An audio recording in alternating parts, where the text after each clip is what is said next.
Hi there. W- Welcome to Station Extra, as we're going to call this one. Today, we have a really special guest for you, and we are going to do some very fun things with our time. We have an actual NASA scientist, specialist, engineer, everything. Wait till you get a chance to talk to him.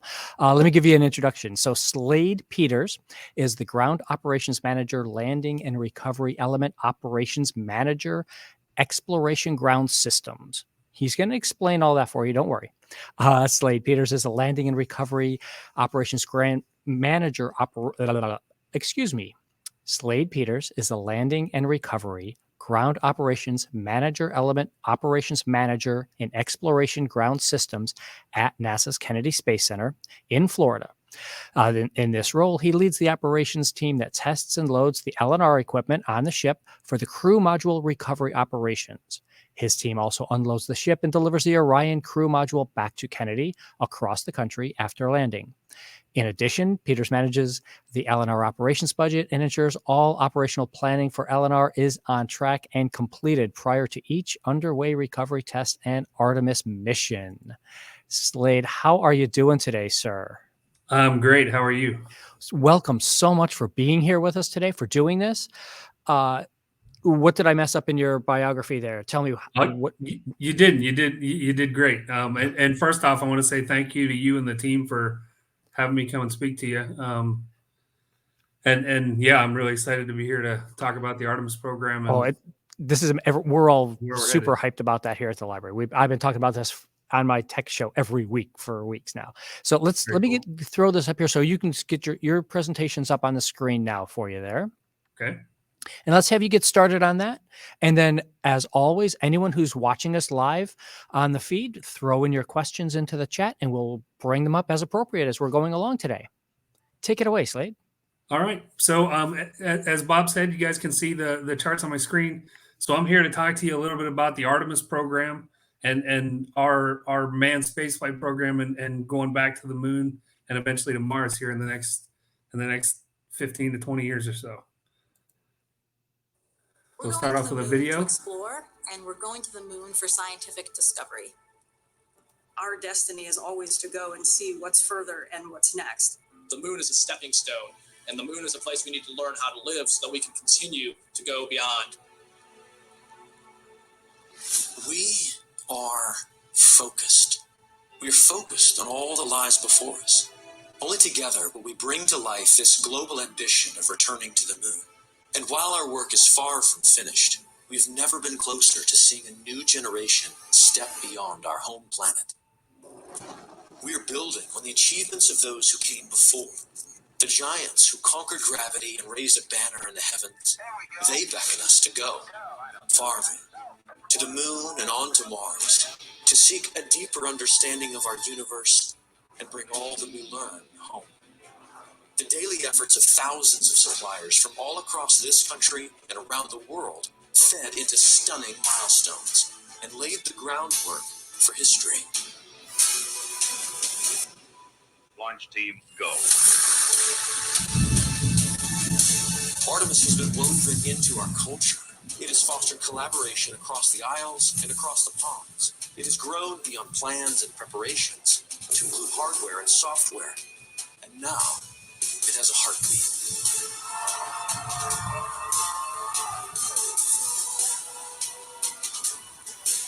You can feel the momentum. It is undeniable. We are going. And together, we will see Artemis light the way. We are going to the moon to learn how to live on other planets for the benefit of all. Let's go.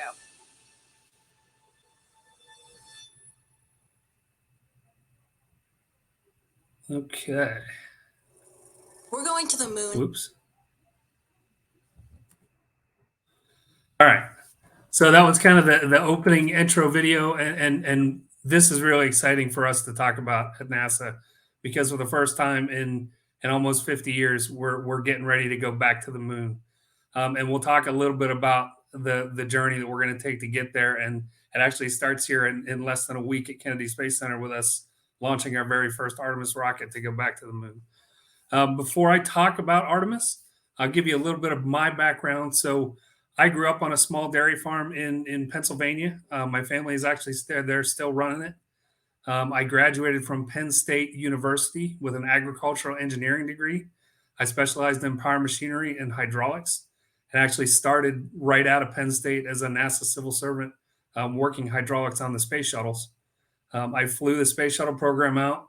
Then I got to help deliver the 3 space shuttles to their museum sites. And then I actually got to help work with our Kennedy Space Center and our whole team across this great country to build our space launch system and the Artemis program, which is where we're going to go next for deep space exploration and manned spaceflight. So my NASA career currently, right now, as Bob mentioned earlier, I am the landing recovery ground operations manager for Artemis 1. I'm actually a little bit in transition as well. So for that Artemis 1 job, we'll go out and load the Navy ship and get ready. So when the capsule lands off the coast of California, about 4 to 6 weeks after it launches, it'll land, and then we go out with the Navy, get the capsule, bring it back to shore, and then we actually get it ready and transport it back across the country on a truck and drive it from California all the way back here to Kennedy Space Center. And it's really the shore team that I lead that does all of the preparations to get the equipment on the ship, get the ship back, and then get that capsule off the ship and safely get it back to Kennedy Space Center here. I say I'm in transition because I actually had begun a new job to start doing a lot of the mission planning for the Artemis 2 mission that we do as a follow-on to this first one as well. So I'm kind of dual hatting it at the moment here. But the pictures you see here, so on the left, that's me standing in front of our Artemis 1 rocket when it rolled out for the very first time back in June this summer. We rolled it out and back a couple times to do a bunch of the testing we had to do to get the rocket ready for launch. That was the wet test that you did, right? Yes, sir. Was one of those? So we actually did 4 versions of our wet dress rehearsal, where we rolled it out to the launch pad. We filled the whole vehicle with cryogenic fuels for the very first time, and then we actually practiced going down in the launch countdown as far as we could go to make sure the whole vehicle talked together and worked together. So at Kennedy Space Center, we are the only place where that whole SLS rocket from the top to bottom is stacked and integrated together and talks together for the very first time, and then launches. So we've actually been working on this rocket now for about a year and a half. Actually, in November, it'll be about 2 years since we got the first solid rocket booster segments here and started processing. So it's been quite a journey over the last couple of years to get us ready and get into the Artemis program here. All right. So there's a nice shot of the moon. So as we get into the Artemis program, that really the first part of our program is to get us back to the moon, like the video earlier that everybody saw, and really learn how to live there. Because when we send astronauts to Mars, it's really a 2-year trip. When we send them out there, due to the propulsion technology we have, we essentially have to wait for the Earth and the Mars to align. And then once we send them out there, it's 2 years before they come back. So we have to learn how we grow plants, how we recycle water, how we take care of trash, and really figure out how we go live on that body for 2 years while we're waiting to be able to bring them back. So that's where the first part of going back to the moon and learning how to live there kind of starts for the Artemis program. One of the other things we really like to point out to everybody is this is not just an American endeavor. The Artemis Accords were put together, and we've got a bunch of countries around the world that are helping us, along with our industry partners such as Boeing, Lockheed Martin, Northrop Grumman, and folks in the U.S., but also all of these countries you see here on the screen. We work with all of them, or will be working with all of them, not just to potentially get astronauts, but they'll also be providing science experiments and pieces of space stations and other things that will help pull together to kind of make this a global exploration to go back to the moon and then to Mars.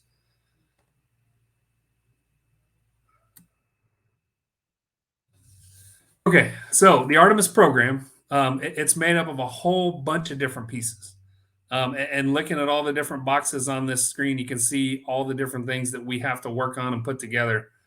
We have folks all over the country. The Space Launch System rocket, the main big orange part of the rocket there is actually built in Alabama. The Orion capsule is built here in Florida. The Launch Abort system is built at Langley up in Virginia. The solid rocket boosters are built out in Utah. And then you've got all of the other pieces. So here at Kennedy Space Center in the bottom right here, or bottom left, sorry, is our vehicle assembly building. So here at Kennedy is where we pull all of this stuff together and integrate it. But we've also got lots of other pieces. When we go back to the moon and actually land astronauts back on the moon, we're going to need the human landing system.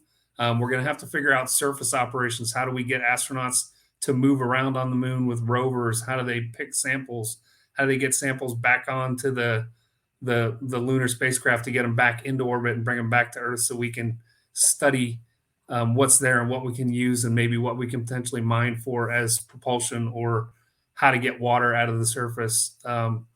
We've also are going to have to work on things like in the top right corner, the gateway. So that essentially is going to be our logistics depot where we'll be able to fuel up and get things ready to be able to launch from the moon to Mars. Because it's a lot easier to go from lunar orbit to Mars where you're not having to fight with Earth's gravity to get there. So we have a whole bunch of different pieces and a whole bunch of different people working on all these things all across the country. And this next really kind of shows all the different places. So as you can see, we essentially have people from every state in the country helping us do things and build things and work through some of the complex issues and problems that we're going to have to work through before we even send a lot of this stuff into space. So for all of the folks out there, maybe in college or even the younger kids out there that are watching this, what I really want to stress to you is you guys are the ones that are going to help us get to the moon and get to Mars. And you're critical for the future of not just NASA, but human exploration. And as you can see, no matter where you are, there's ways for you to get involved and be a part of this program. And that we are really looking for this to be a generational program like the shuttle was, and not just go for 1 or 2 years, but to go 30 plus years and take us to the moon and eventually to Mars. Okay, so let's talk a little bit about Artemis 1. So this is our very first mission. As I mentioned, we're about ready to launch it. It'll actually launch next Monday on August 29th, and it's planned to launch at about 8:33 in the morning. And we've got a 2-hour launch window. So if for some reason we run into any issues or concerns during the launch countdown, we can actually delay. And as long as we still launch within that 2-hour window, we can still safely get the vehicle off the ground. But what this first vehicle is going to do is demonstrate a lot of different things that we need to demonstrate before we can actually put a flight crew on the Artemis 2 rocket, which comes about 1.5 years after this first one. So we're going to demonstrate that the Orion heat shield can re-enter the atmosphere. We're going to do a bunch of system operational checks in the flight environment on orbit and around the moon to make sure everything works the way it's supposed to work, so we can put crew in it.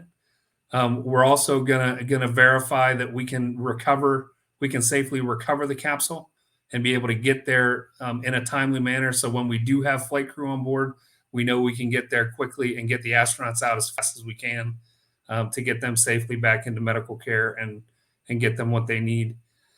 We also have a bunch of secondary objectives, including CubeSats and other pressurized payloads that are going to fly on Artemis 1 that are going to get a lot of data for our friends in academia and industry and others that will eventually help us with some of the later missions down the road as well.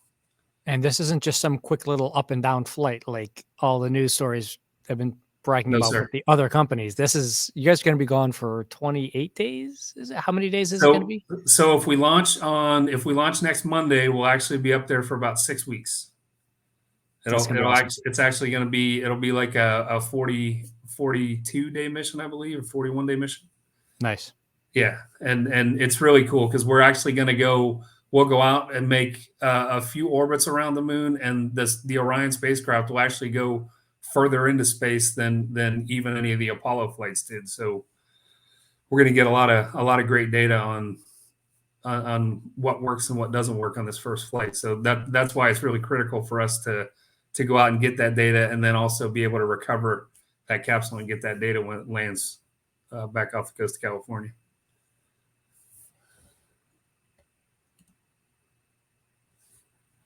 All right, this is a great picture. That is darn pretty.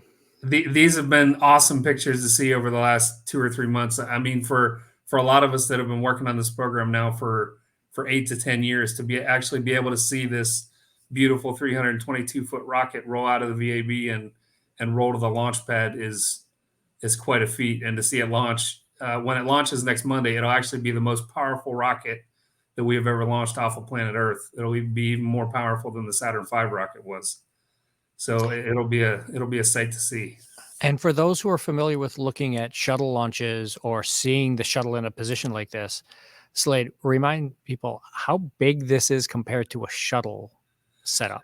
Yep. So the shuttle stack stood about 192 feet tall. This Artemis 1 rocket that we were rolling out is 322 feet tall.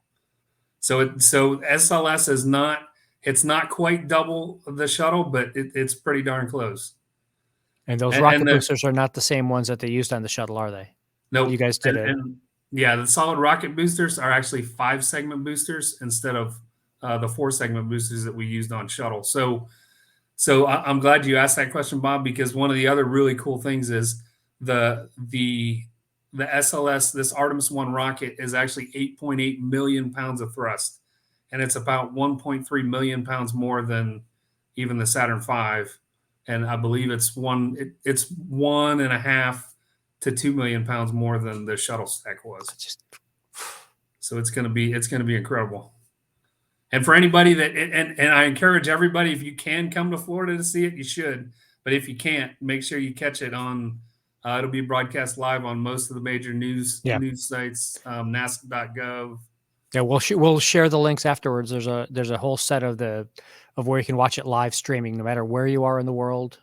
You'll be able to watch this on Monday morning. Yep, and it really is historic going back to the moon. If you don't already have a plan for being here live, please don't come to Florida live for this one. I think Titusville's already said 125,000 people.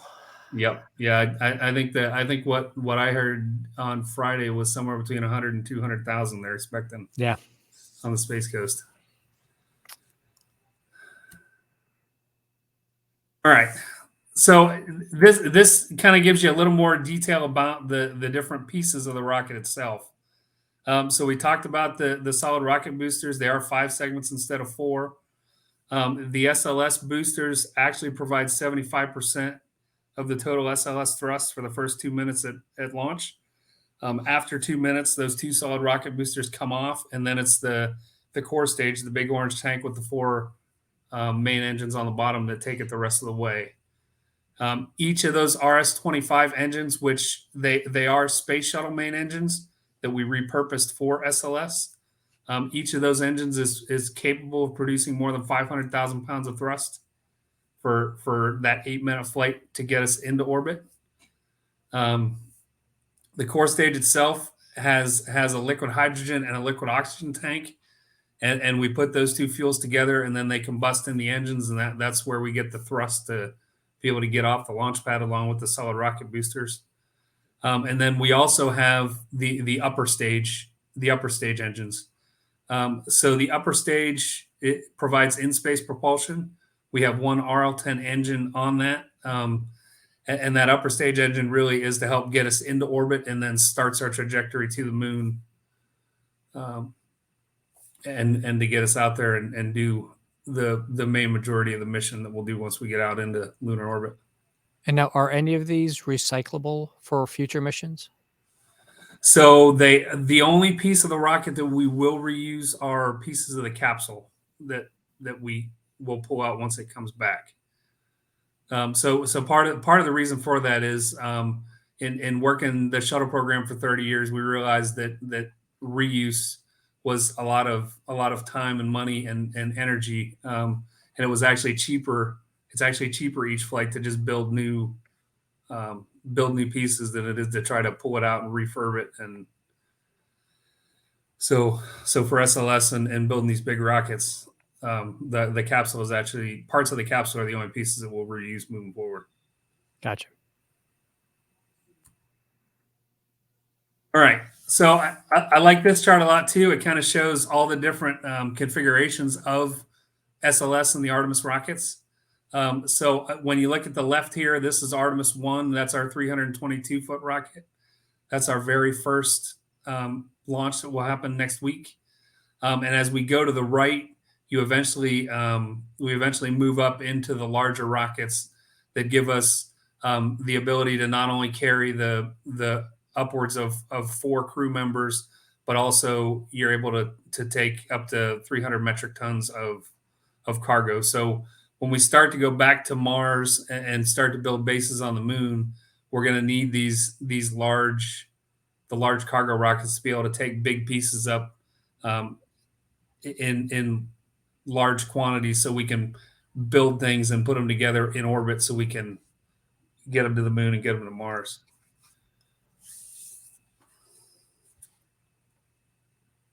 So the rocket we launch next Monday will actually be the shortest rocket of the rockets that we're going to launch in the Artemis program.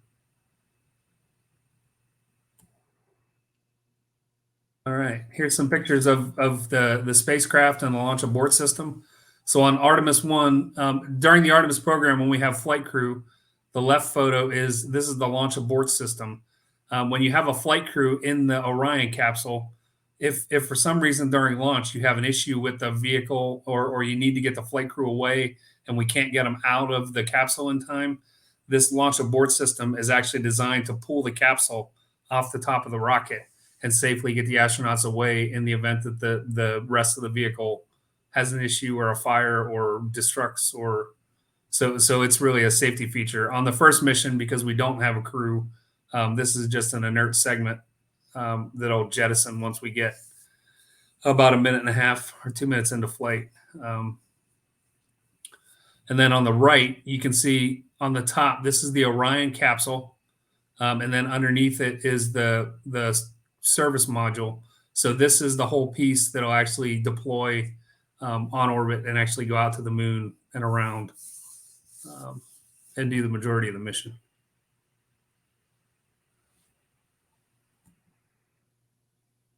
Right, and this is a shot this is the vehicle assembly building again. Just a couple quick tips about the vehicle assembly building. So it is still the second largest building by volume in the world, behind the Boeing Seattle processing plant. You can actually fit 250 billion ping pong balls inside, and it'll hold about 3.5 Empire State Buildings for anybody that's checking. So I love this picture. The solid rocket boosters come by barge from the Gulf, I guess, huh? So this is actually the core stage. So, okay. So the core stage, they actually barge it from Louisiana down around the Florida Peninsula, and then we bring it into our. This is what we call our turn basin, and then the core stage is offloaded, and we roll it into the VAB that way. The solid rocket boosters actually come in segments on rail cars. So they actually come by train from Utah.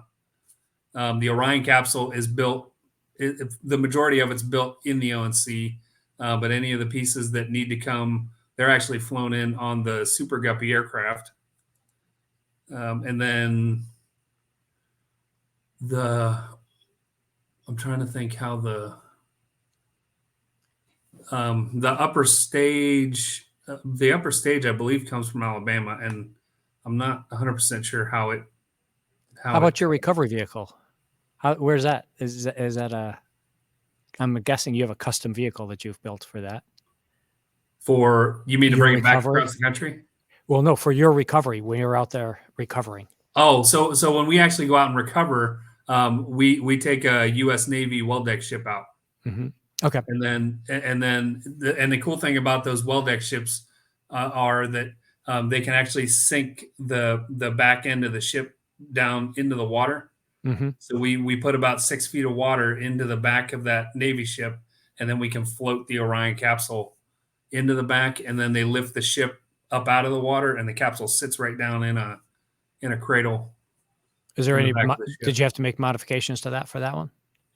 So we didn't have to modify the ship. We pretty much had to build all our own recovery equipment.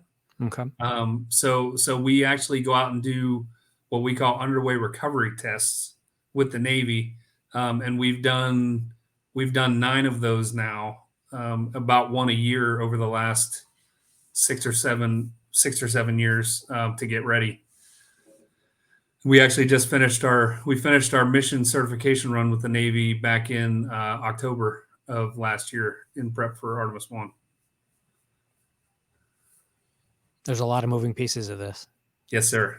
All over the country.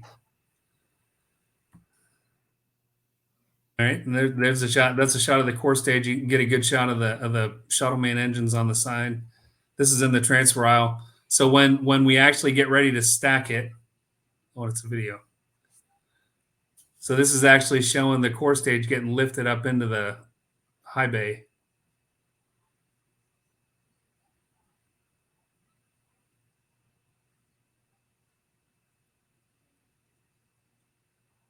And so when it's in the center of the VAB, we actually lift it up and over the wall into the high bay, and then set it down on the mobile launcher on the inside.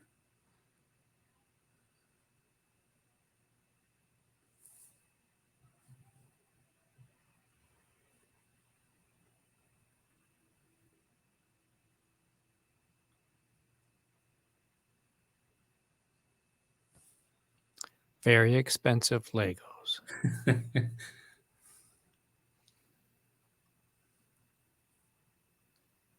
And I don't know if anybody's going to ask this question or not, but we have, so all the different camera views you guys are seeing right now, we essentially have cameras on everything. So not only during processing can we see what's going on and monitor progress, but also that way when we roll out during launch and we launch the vehicle, you've got cameras on the vehicle as it's going up. So if anything comes off, if we have any damage, any problems, we can actually go back and look at that video and see kind of how the vehicle performed during processing and during launch. And a question on how heavy, I mean, it looks nice and light and easy here. And I made the joke about Legos, but this has got to be a massively heavy piece of equipment to withstand all that pressure for launch and then everything. So when it rolls out to the pad, it's about 22 million pounds. And that's without the cryofuels in it. So we actually had to go and modify the CT2 crawler transporter to be able to handle the additional weight. We're actually using the same crawler transporter that was used for Apollo and the shuttle program, and now for the Artemis program as well. Yeah, we showed the video of you guys rolling it out last week. Yeah. I feel guilty living down here in South Florida. We're kind of used to all this stuff, and it's a quick little drive up the coast. Just hey, go up, see what they're doing, come on back down. It's a lot of fun. Oh yeah, yeah. Well, and so the one thing I will tell, a lot of people ask me if I ever get tired of it, and I still, when I walk in the vehicle assembly building every time, I always stop and look up with my jaw on the floor. God. I can imagine. It's a heck of a sight. All right. Okay, so talk a little bit about the crawler. So when we roll the rocket to the launch pad, the crawler transporter, you can see it underneath the mobile launcher. It actually lifts the whole mobile launch platform and the rocket up off the ground, and then it rolls the 3.5 miles or so out to the launch pad. It takes anywhere from about 8 to 10 hours to roll, and it rolls at a whopping 0.8 miles an hour. Not 8 miles an hour, 0.8 miles an hour. and and that's definitely a cool sight to see as well.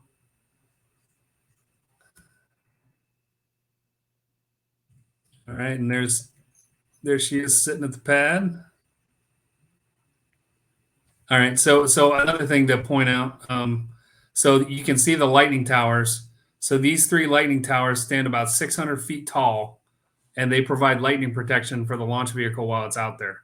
So any of the lightning strikes that we get at the launch pad while the vehicle's out there, these towers have wiring systems from each tower to each tower that are designed to grab the lightning and keep it away from the rocket when it's out there and protect it.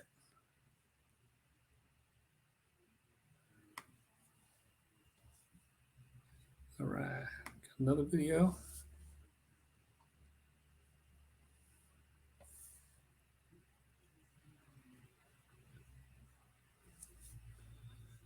So this video is showing once we launch, it shows how the Artemis 1 mission is going to take place and the orbits we'll take and the different trajectories to get us out to the moon and what we'll do out there while we're out there and then how we get back.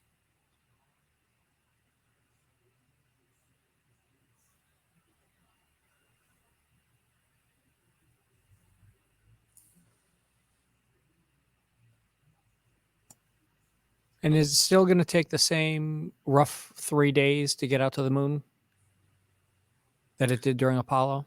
I believe so. Yep. Okay.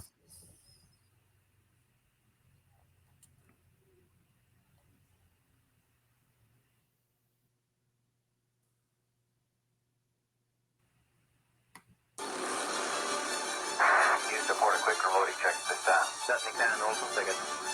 Okay, here it comes. Traffic with a test 1. Crew is go. VLS is go for core stage engine start.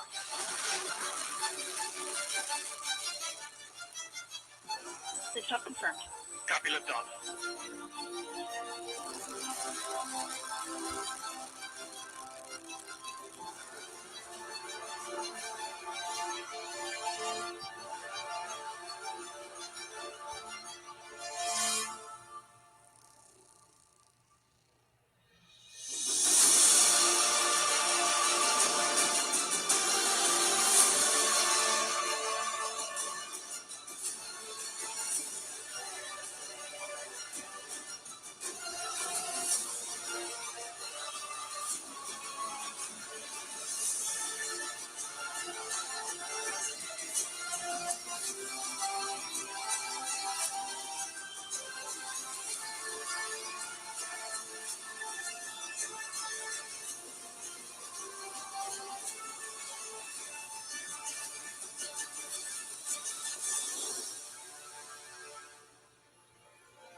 It is going to be amazing.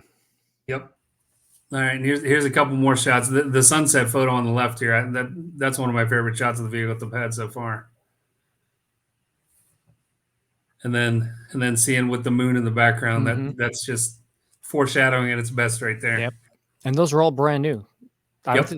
I doubt many people have seen those shots at all because that's all in the last week or so. Yep. Yeah. So it's very cool stuff.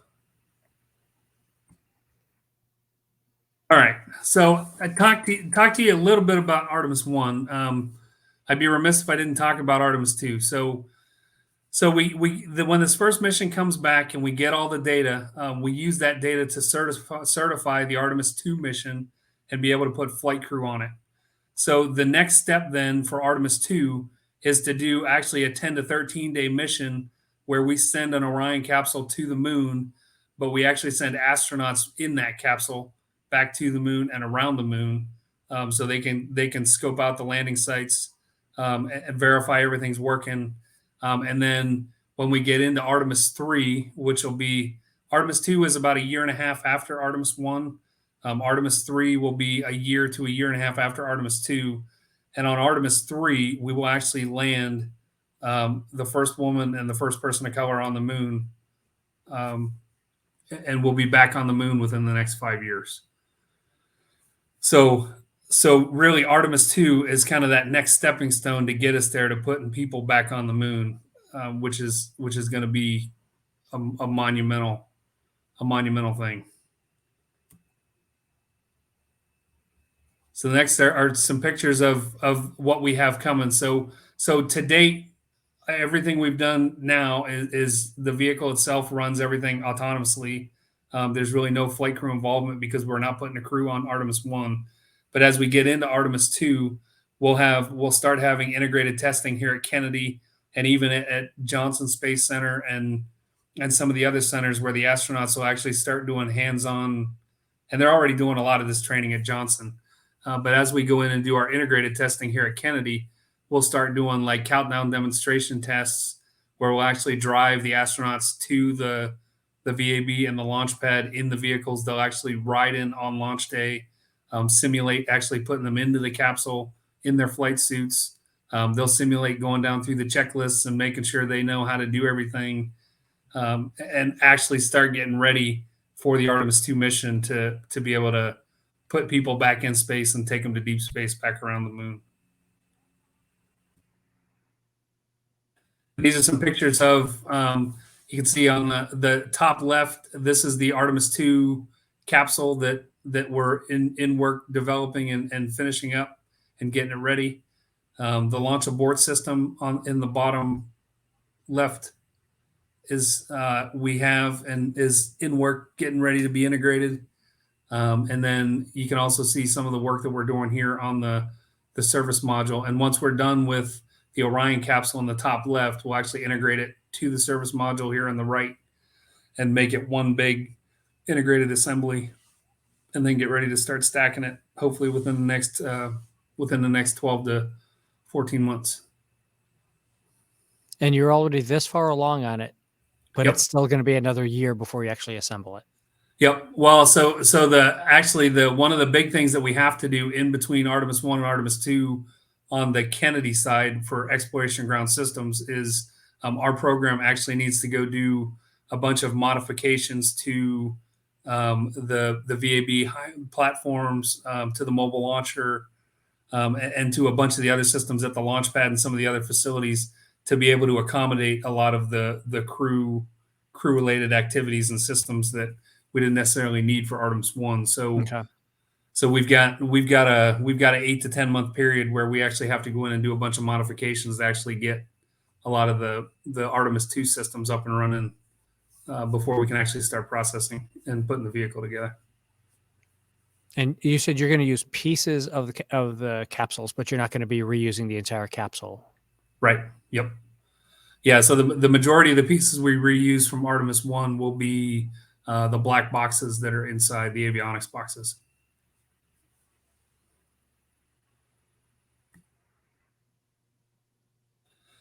Okay, so Artemis 3, and this picture really says it all. One of the things that I didn't mention about Artemis 1, 2, and 3. So when we go back to the moon this time, we're actually going to go to the South Pole and try to land there. And part of the reason that we're going to go back to the South Pole is there's actually quite a bit of ice in the South Pole region.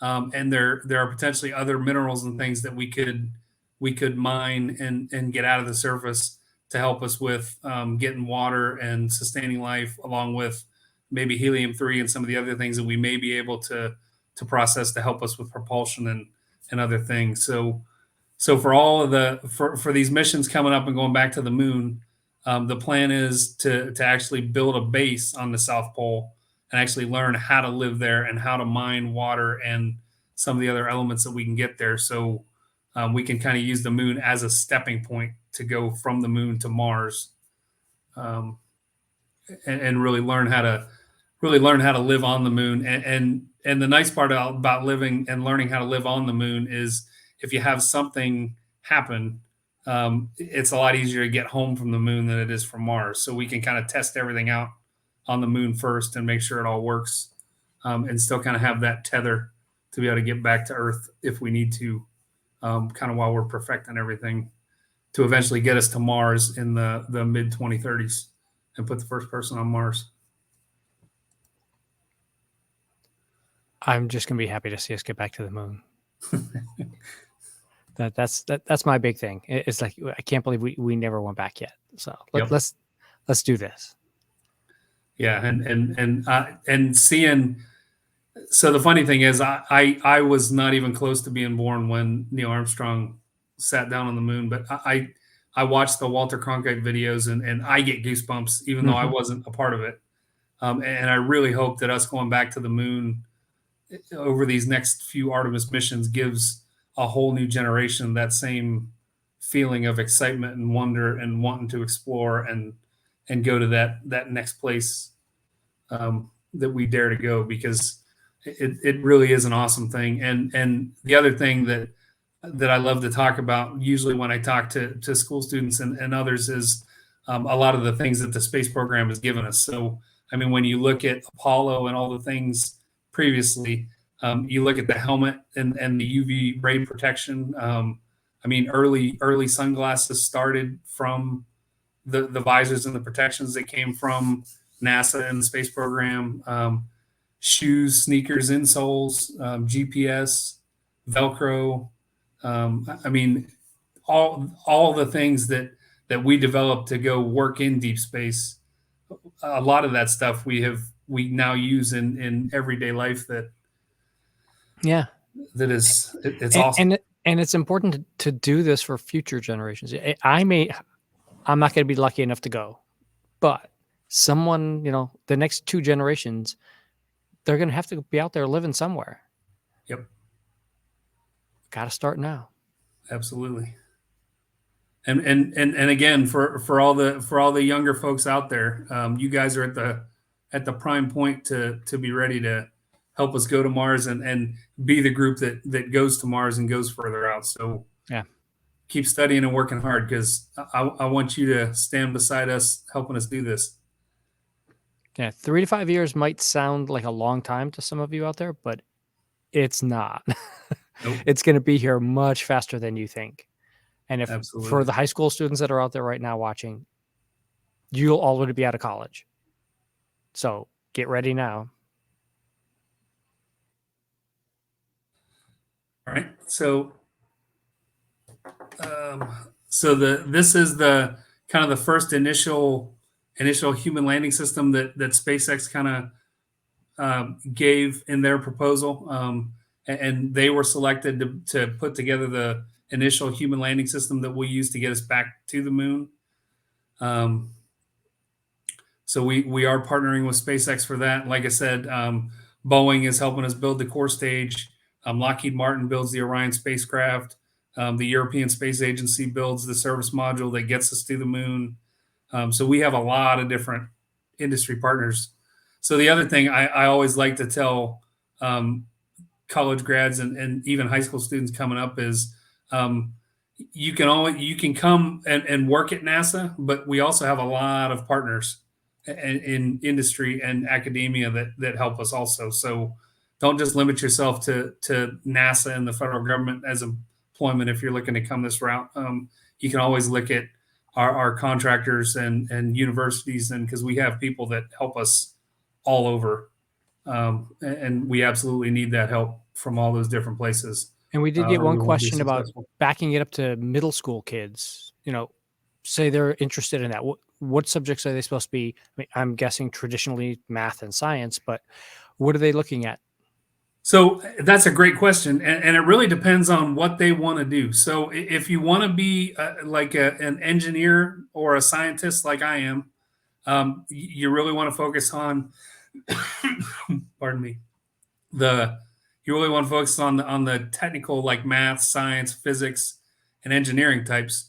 But I will say we have a whole host of folks also that do IT work.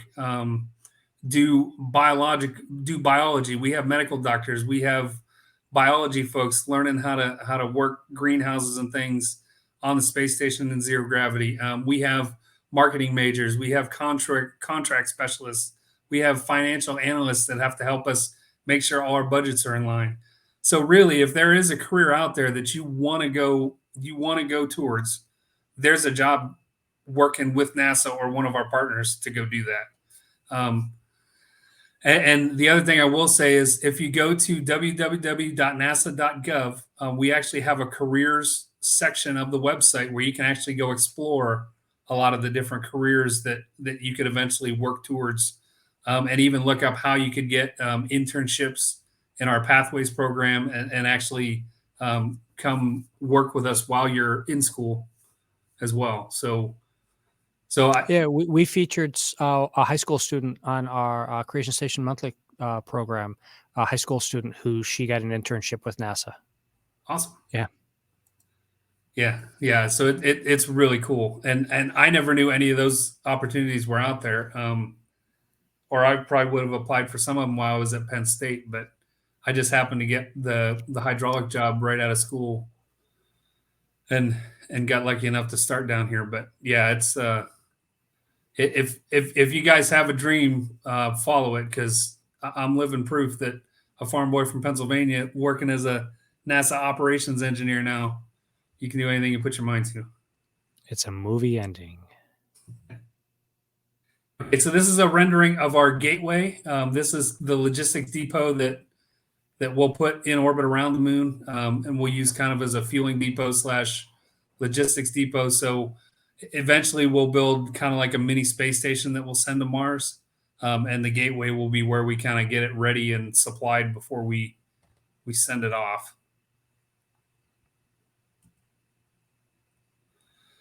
Okay, so this is kind of the timeline. I'm not going to spend a lot of time on this because I think I've talked quite a bit about it, but I think the piece that I'd really like to show with this one is kind of all the different piece parts and things that we're working on to get us to the moon and eventually to Mars. So the Orion spacecraft, we're already well in development of that and working through it.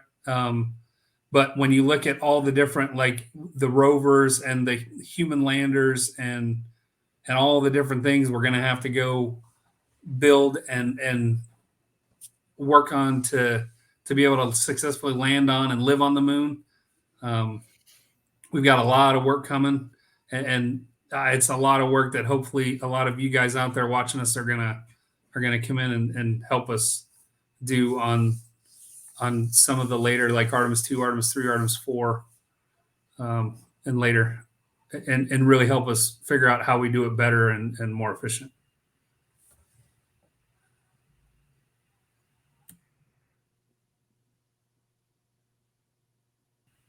And these, I always love looking at these, at the renderings of what the lunar bases may look like.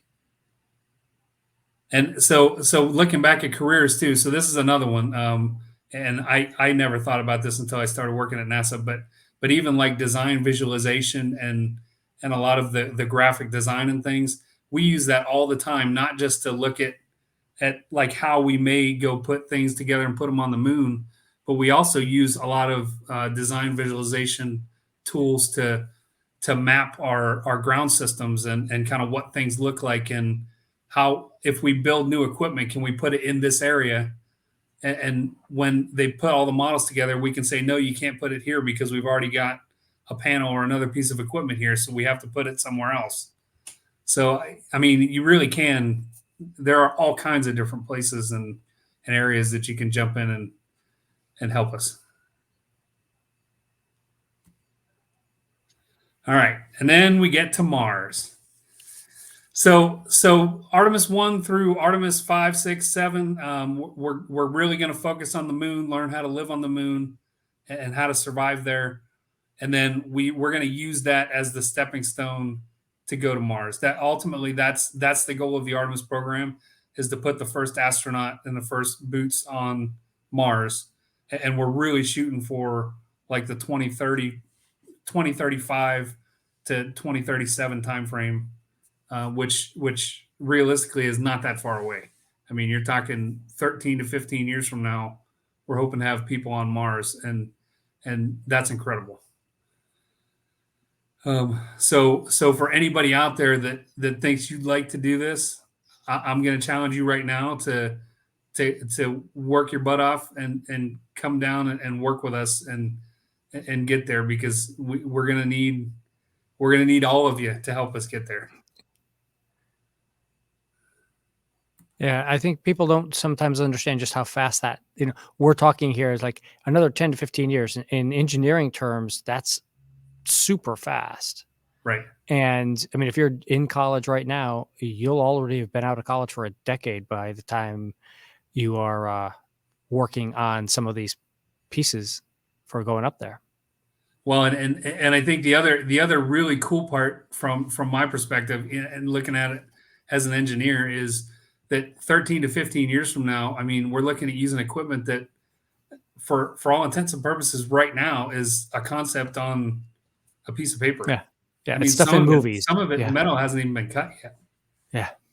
So that to me is the awesome part about engineering and what we do here at NASA is that we can think it and dream about it, but we also are very good at making it practical and putting it on paper and building it into kind of the vision you see on the screen here. So it's definitely awesome stuff. It's going to be a lot of fun. Yep. So here's a picture from one of the rovers up there that kind of shows you what Earth will look like from Mars, which kind of puts into perspective why we want to learn how to live on the moon first.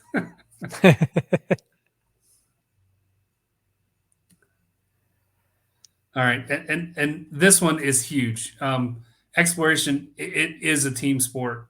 It's absolutely always about the team. We can't do any of this by ourselves. It really does take a village, and it takes an entire world to put it all together and to get us to where we need to go. So whether you're in middle school or high school or college, or maybe you're even out there looking for another career path and you want to try to get in and start working with us, we can use whatever unique talent and skills that you guys have in a variety of different ways. And I think that's one of the best parts of working for NASA is we have an awesome team that works together really well, and we're good at fixing any kind of problem that comes up and working through it as a team and learning as we go and getting the mission done. So now we go Artemis. It's going to be fun. I am so psyched about Monday. Absolutely. All right. And so the last chart here is just kind of shows all the different ways you can keep up with Artemis. We've got Facebook. We're on Facebook, Instagram, Twitter. You can go to nasa.gov. There's a million different ways you can definitely sign up for the emails. The weekly emails are amazing. Little crafts and ideas and what's coming up and concepts you can use at school or at home for working on all these different projects. And there's a tremendous amount of stuff coming out, has been coming out over the last year, and I can see it coming again. Everything from Artemis to solar eclipses next year to everything. So sign up for these.